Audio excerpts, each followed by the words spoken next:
महागणपतिं मनसा स्मरामि महागणपतिं मनसा स्मरामि। TR creations family అందరికీ నా హృదయపూర్వక ధన్యవాదాలు।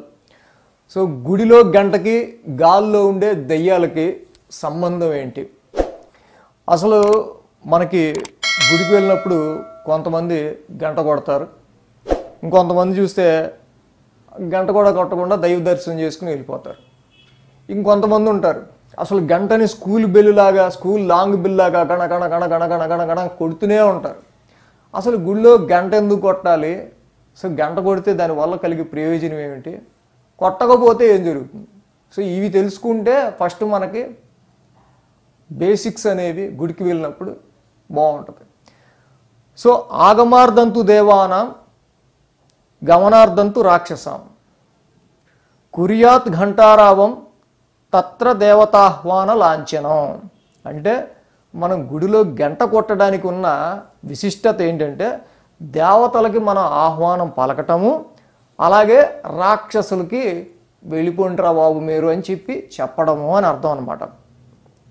సో ఎప్పుడైతే ఈ కంచుతో తయారైన గంటని మనం మోగిస్తామో, ఒక్కసారి మీరు కొట్టినప్పుడు ఆ కంచుతో మన గుడిలో గంటనే దాని నుంచి అకార ఉకార మకార రూపమైన ఓంకార శబ్దం అనేది తరంగాల రూపంలో ఏర్పడుతుంది అన్నమాట।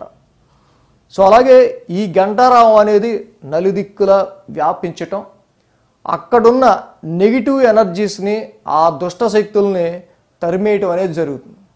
సో ఇంట్లో కూడా మనం హారతి ఇచ్చినప్పుడు మనం గంటారాధన చేస్తుంటాం।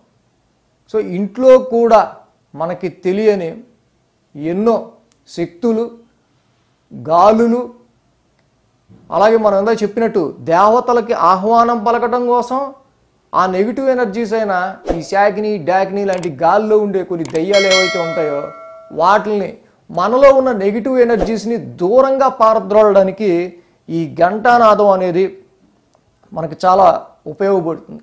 అలాగే మనలో ఉన్న కామ క్రోధ మద మాత్సల్యాలను దూరం చేసి మనస్సుని దైవం వైపు మరల్చగలిగేదే ఈ ఘంటానాదం।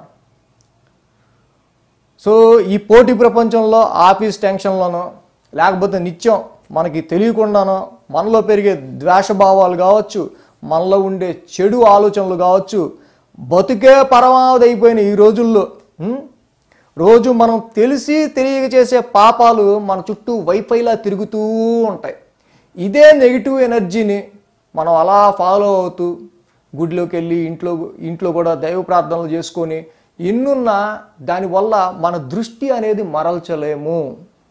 ఎప్పుడైతే ఏకాగ్రత దైవం మీద చిత్తం అనేది మనకి కలగాలంటే కంపల్సరీగా ఈ ఘంటానాదం అనేది చేయటం వల్ల ఎప్పుడైతే ఆ ఓంకార శబ్దం అనేది ఉద్భవిస్తుందో దాని నుంచి అప్పుడు మనలో ఉన్న చెడు ఆలోచనలు కానీ, చెడు భావాలు కానీ, లేకపోతే ఆ సరౌండింగ్స్లో ఉన్న నెగిటివ్ ఎనర్జీస్ కానీ, మనం ఇంటికి వెళ్ళటం, ఆఫీస్కి వెళ్ళటం, వాడి గురించి వీడి గురించి ఏదో ఆలోచించడం, ఈ యొక్క పోటీ ప్రపంచంలో అంతా కూడా కలుషితం అయిపోయిన వాతావరణం ఇదంతా। సో అదే నెగిటివ్ ఎనర్జీని మనం వైఫైలాగా మన చుట్టూ తిప్పుకుంటూ ఉండి మనం గుడికి వెళ్ళినా ఇంట్లో పూజలు చేసుకున్నా అంత పెద్ద మనకి ఫలితం ఉండదు। బట్ ఎప్పుడైతే ఈ ఘంటానాదం చేయటం వల్ల ఆ ఓంకార శబ్దం ఆ గంట కొట్టినప్పుడు చక్కగా ఒక ధ్వని తరంగంగా ఏర్పడి ఆ చుట్టూ సరౌండింగ్స్లో ఉన్న మొత్తం నెగిటివ్ ఎనర్జీస్ అన్నిటినీ కూడా పారద్రోలుతుంది। అందుకే ఘంటానాదం అనేది చెయ్యాలి। ఇంట్లో కూడా మనం చక్కగా హారతి ఇచ్చేటప్పుడు ఆ గంట కొట్టడం వల్ల తప్పకుండా ఆ చుట్టూ ఉన్న ఏవైనా నెగిటివ్ ఎనర్జీస్ ఉన్నా కూడా అవన్నీ కూడా మన వైపు దూరంగా జరుగుతుంది। ఒకసారి మీరు గుడిలో గంట కొట్టి ఆ దైవాన్ని దర్శించుకుని దండం పెట్టుకున్న దానికి, సో గంట కొట్టకుండా మీరు పొలోమని చెప్పి సేమ్ అదే మూసలో రోజు ఆఫీస్ హడావిడిలోనో ఇంకోటేదో ఆలోచించుకుంటూనో వెళ్ళి దేవుడికి దండం పెట్టి వెళ్ళిన దానికి ఆ గంట కొట్టి ఆ ఓంకార నాదాన్ని మీరు ఆస్వాదించి దైవ దర్శనం చేసుకున్న దానికి ఒక్కసారి మీరు రెండిటికి తేడా చూడండి, మీకే తెలుస్తుంది। సో అలాగే ఈ గంటలో కూడా ఈ గంటని మనం గరుడిని ఈ గంటకి ప్రతీకగా చెప్పుకుంటాం। ఆ గంట నాలుకలో ఉండేది సరస్వతిగా, అలాగే గంట ముఖ భాగంలో ఉండేది బ్రహ్మదేవుడిగా, కడుపు భాగంలో రుద్రుడు ఉంటాడని, కొన భాగంలో వాసుకి ఉండటం వల్ల దైవ స్వరూపంగా కూడా ఈ గంట అనేది చెప్పబడుతుంది. సో యజ్ఞోపవేత దారినప్పుడు, దేవతలకు అభిషేకం చేసేటప్పుడు, ధూపం వేసే సమయంలోనూ, హారతి నిరాజనం ఇచ్చే సమయంలో కూడా మనం గంట కొడుతూ ఉంటాం. సో అసలు మనం గంట ఎందుకు కొడతామో ఏంటో కూడా తెలియకుండా కనీసం మినిమం మన సంప్రదాయంలో, మన ధర్మంలో సో ఆల్రెడీ నేను గంధం బొట్టు పెట్టుకుని ఉన్నా, తప్పకుండా మనందరం కూడా చక్కగా బయట కూడా ఇంత అందంగా డైలీ పెట్టుకుని ఉంటే ఈ బొట్టుతో తప్పకుండా ఇంకా మన సంప్రదాయం, మన ఆచారం, మన వ్యవహారాలు ఇంకొంత కాలం పాటు బతుకుతాయని నా ఆలోచన.